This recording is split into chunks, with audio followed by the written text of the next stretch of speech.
মাত্র কিছুক্ষণ আগে প্রেসিডেন্ট ডোনাল্ড ট্রাম্প একটি বড় ঘোষণা দিয়েছেন।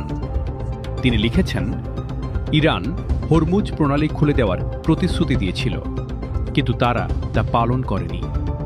এর ফলে বিশ্বজুড়ে বহু দেশ ও মানুষের মধ্যে উদ্বেগ,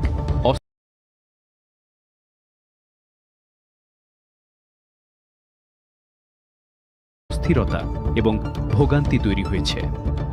ইরান বলছে তারা সমুদ্রে মাইন পেতে রেখেছে, যদিও তাদের নৌবাহিনী এবং অধিকাংশ মাইনবাহী নৌযান ইতোমধ্যেই ধ্বংস হয়ে গেছে।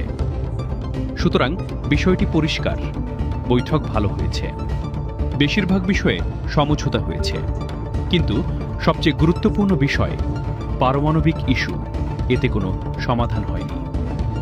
হরমুজ প্রণালী নিয়ে ট্রাম্প লিখেন, এখন থেকে হরমুজ প্রণালীতে যাতায়াতকারী সকল জাহাজের ওপর যুক্তরাষ্ট্রের নৌবাহিনী অবরোধ প্রক্রিয়া শুরু করবে। একটা সময় আমরা এমন অবস্থায় পৌঁছাব যেন সবাই অবাধে যাতায়াত করতে পারে, কিন্তু ইরান তা হতে দিচ্ছে না।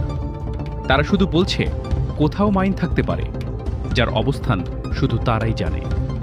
এটি আসলে বৈশ্বিক চাঁদাবাজি, এবং কোনো দেশ, বিশেষ করে যুক্তরাষ্ট্র, এ ধরনের চাঁদাবাজির কাছে নত হবে না।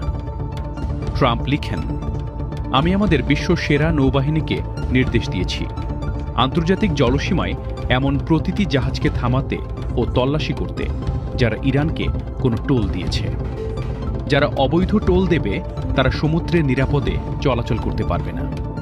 হরমুজ প্রণালীতে ইরান যে মাইন পেতে রেখেছে, আমরা তা ধ্বংস করার কাজও শুরু করব। কোনো ইরানি যদি আমাদের বা শান্তিপূর্ণ জাহাজের দিকে হামলা চালায়, তাকে সম্পূর্ণভাবে ধ্বংস করা হবে।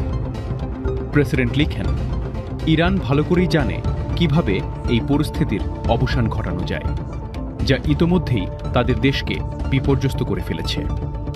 তাদের নৌবাহিনী নেই, বিমান বাহিনী নেই, বিমান প্রতিরক্ষা ও র্যাডার ব্যবস্থা অকার্যকর। ইরানে অনেক নেতাই জীবিত নেই। সবই তাদের পারমাণবিক উচ্চাকাঙ্ক্ষার কারণে। খুব শিগগিরই এই অবরোধ শুরু হবে, এতে অন্যান্য দেশও অংশ নেবে। ইরানকে এই অবৈধ চাঁদাবাজি থেকে লাভ করতে দেওয়া হবে না, এবং সবচেয়ে বড় কথা, তারা পারমাণবিক সক্ষমতা চায়। এছাড়াও উপযুক্ত সময়ে আমাদের সামরিক বাহিনী সম্পূর্ণ প্রস্তুত রয়েছে, এবং ইরানের যা কিছু অবশিষ্ট আছে তা আমরা শেষ করে দিতে সক্ষম। Left of Iran. President